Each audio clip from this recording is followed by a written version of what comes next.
वंचित सोबत काही बोलणी झाली का? प्रकाश आंबेडकरांचे काही झालं का? तारखेला आमची मीटिंग आहे.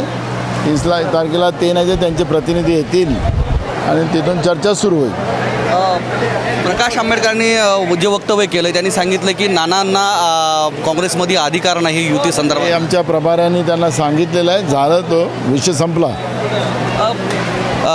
रमेश चन्नीथला साहेबांच्या नेतृत्वामध्ये ज्या बैठका झाल्या 2 ते 3 बैठका, त्या बैठकांना प्रामुख्यानं अशोक चव्हाण हे अनुपस्थित होते.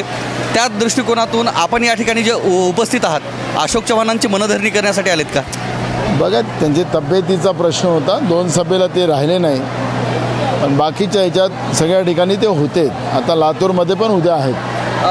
अशोक चव्हाणांच्या भाजप प्रवेशाची बऱ्याच वेळेस चर्चा होती. कालच्या त्यांचे जे बॅनर झळकले त्याच्यावर सुद्धा पक्षश्रेष्ठींचं अथवा पक्षाचं नाव.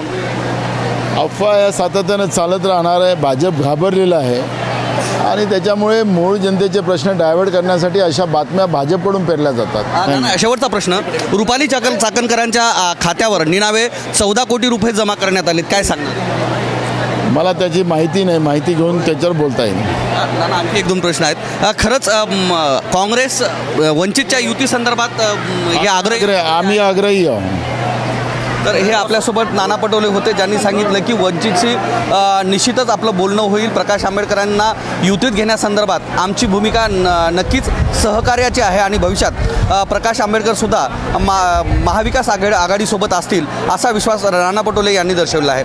कॅमेरामन दीपकसह मी धनंजय सोळंके, मॅक्स महाराष्ट्र, नांदेड.